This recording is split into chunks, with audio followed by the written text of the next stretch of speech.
Hello friends, I welcome you all to our YouTube channel Adapt, Learn and Grow Together.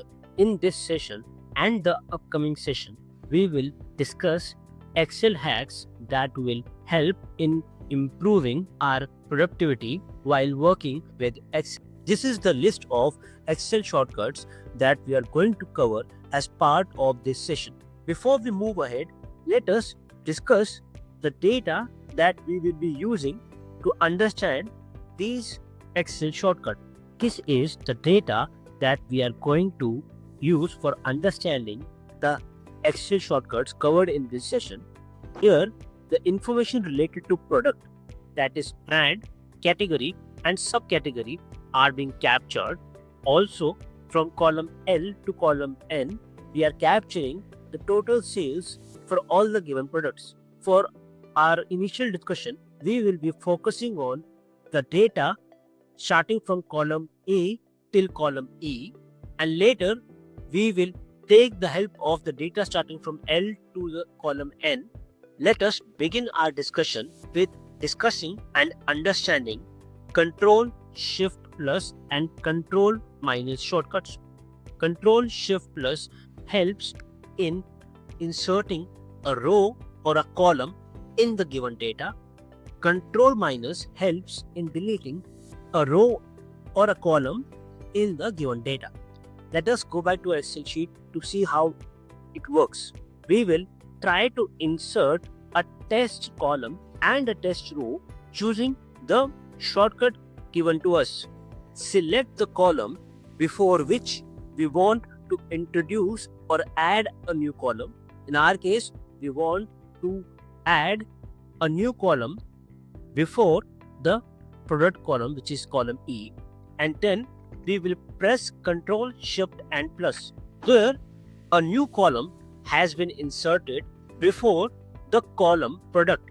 Now, we understand that if we want to insert a column in the Excel sheet, it can be done by selecting the column before which you want to introduce or add a new column, and then pressing Ctrl Shift and Plus. On similar lines, if we try to insert a row before the selected row, which is for Amrit full cream milk, I can again do the same thing by selecting the complete row and using the same shortcut, which is Ctrl Shift and Plus.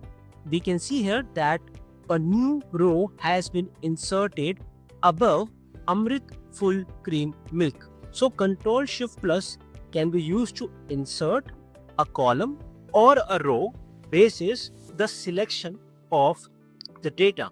If the selection is of a complete column, then a new column will be inserted before the old one, and if the selection is of a complete row, then a new row will be inserted before that row. Now, what if I just select any cell and use the same shortcut, which is Ctrl Shift Plus?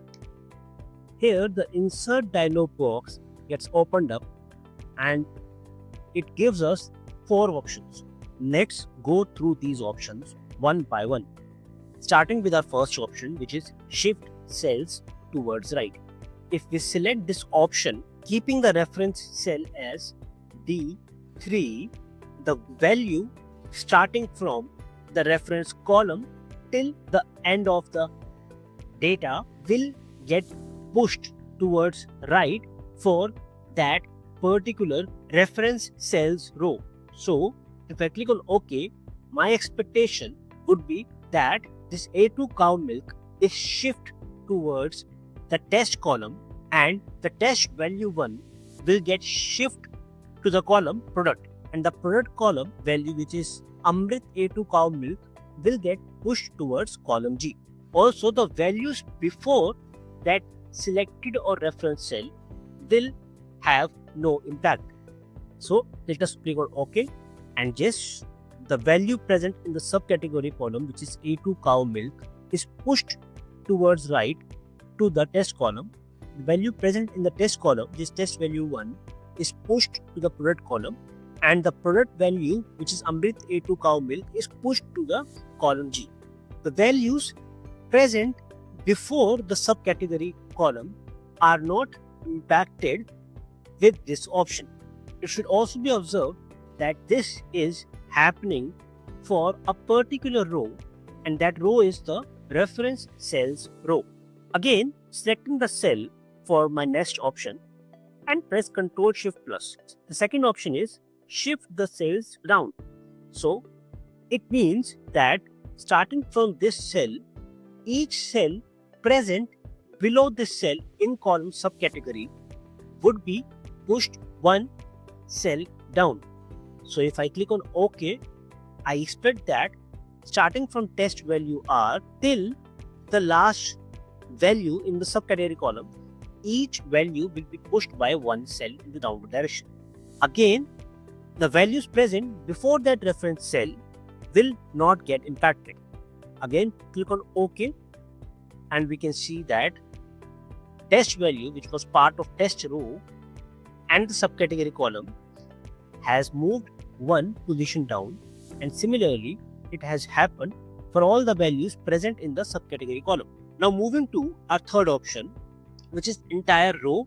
If I select this reference cell and press Ctrl Shift plus and select the third option, which is entire row, it means that a new entire row will be added above the reference cells row. So in click of OK, we can see this was our reference cell. A new row has been added before the row of this reference cell.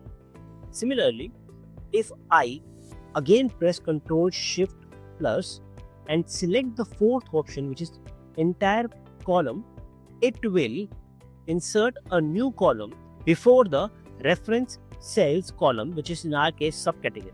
So a new column will be introduced before the subcategory column, and that is what has happened now. So we have successfully inserted a new row and a new column using one cell, which is the reference cell. Now we will discuss our second Excel shortcut for this session, which is Ctrl minus. If we want to delete a column, we will select the complete column and would press Ctrl minus. We can see that the test column has been removed from the data sheet that we have. Similarly, if we want to remove a row from the given data, it can be achieved by simply selecting that row, the entire row, and pressing Ctrl minus. Now, let us discuss the next two Excel shortcuts, which are Ctrl Shift ampersand and Ctrl Shift underscore. Ctrl Shift ampersand helps in adding an outline border to the selected cells, whereas Ctrl Shift underscore removes the borders of the selected cells. Let us move to our Excel sheet to understand these two Excel shortcuts. The data shown here doesn't have outline border applied to it. To apply an outline border, select the cells where you want the change to happen.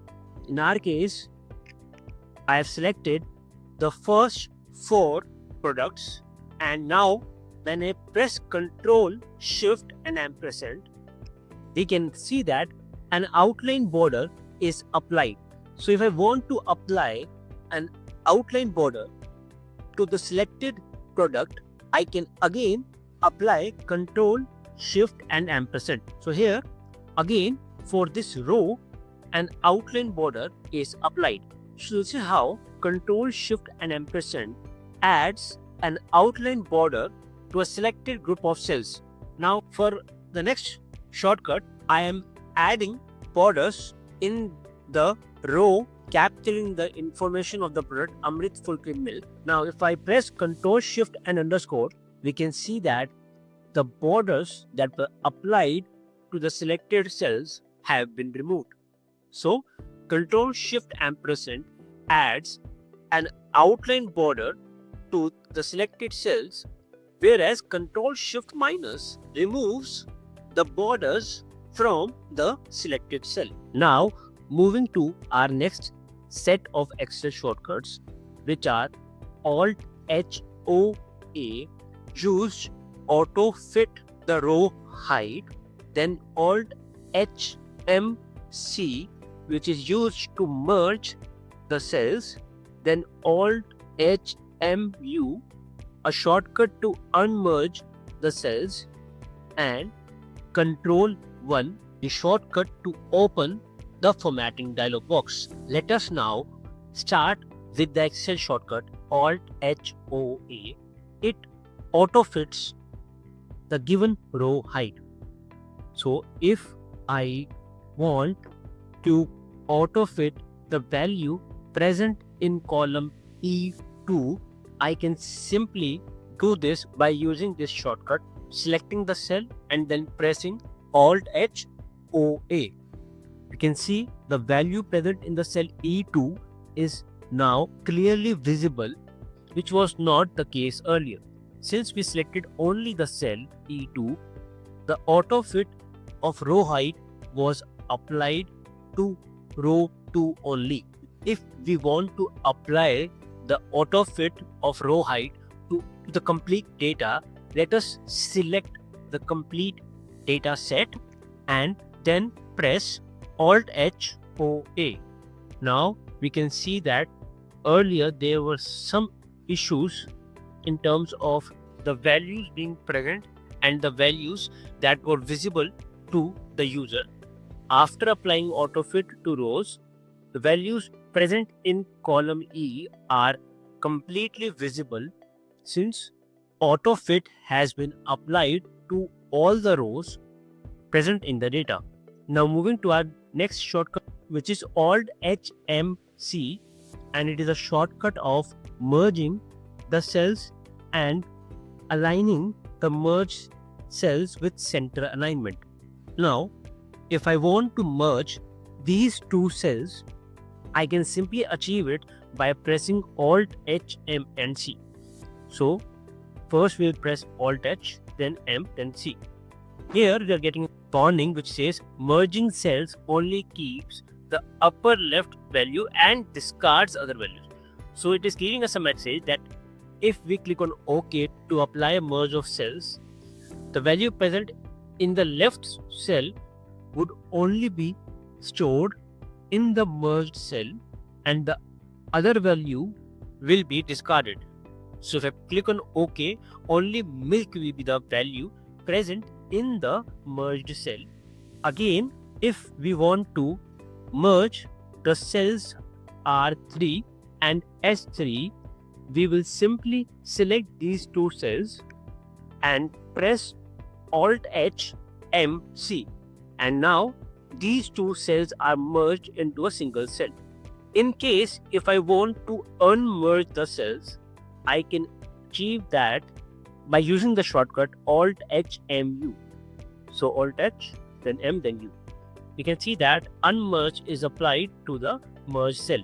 Here also, the value present in the merged cell is unmerged. If I press Alt H M then U, we can see that unmerge action has been applied on the merged cell, and now we have two independent cells. Moving to the next Excel shortcut, which is Control 1. Control 1 is a shortcut of opening the formatting box. If I select this cell and I press Control 1, it opens a format cells dialog box where we can apply the formatting as required for the data. So Control 1 is just a shortcut which opens the format cells dialog box and provides a quick access of formatting options. Let us now move to our next set of Excel shortcuts. All these shortcuts helps in quick sorting of the data. Let us now move to our Excel sheet to discuss and understand these shortcuts. The data present in the cell L1 till the cell N6 will be used to discuss and understand these Excel sorting shortcuts. Now, remember, these entries have to be done sequentially. By this I mean that first press Alt A, then press S and then press A. The sequential order is very important for the shortcut to work properly. Starting with the first sorting shortcut, which is Alt A, then S, and then A. So select the column basis which you want the sorting to be done, then press Alt A, then S, and then A. You will see a warning coming in the Excel which is asking you to select one of these two options. We will choose the first option, which is expand the selection. You can see that the data has been sorted basis the total sales amount in the ascending order. So healthy factory wheat bread has the minimum total sales amount, and Dairy India full cream milk has the maximum total sales amount.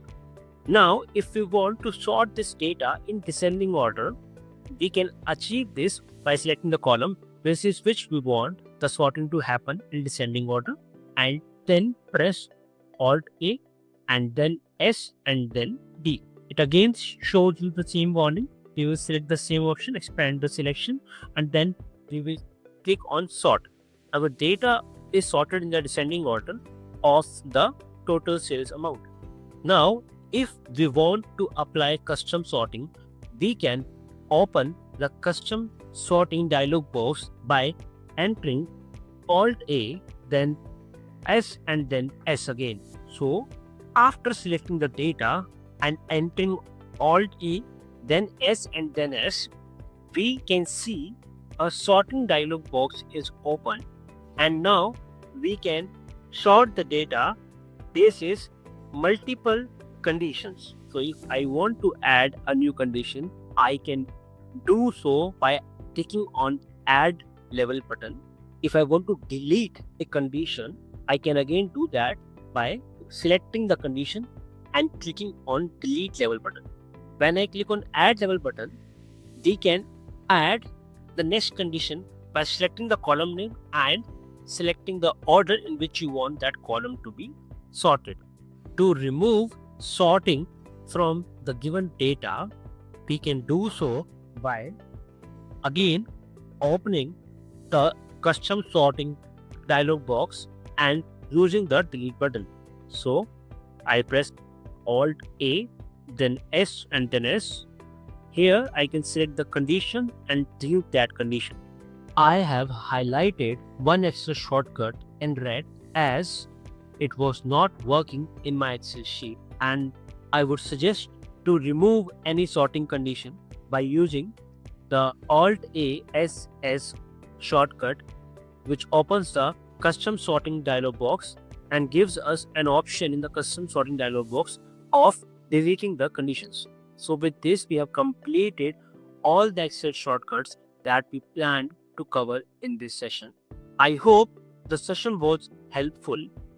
We will meet again in the next session to cover a few more Excel shortcuts. I would like to thank you all for watching this video. Please like, subscribe, and press the bell icon for future notifications.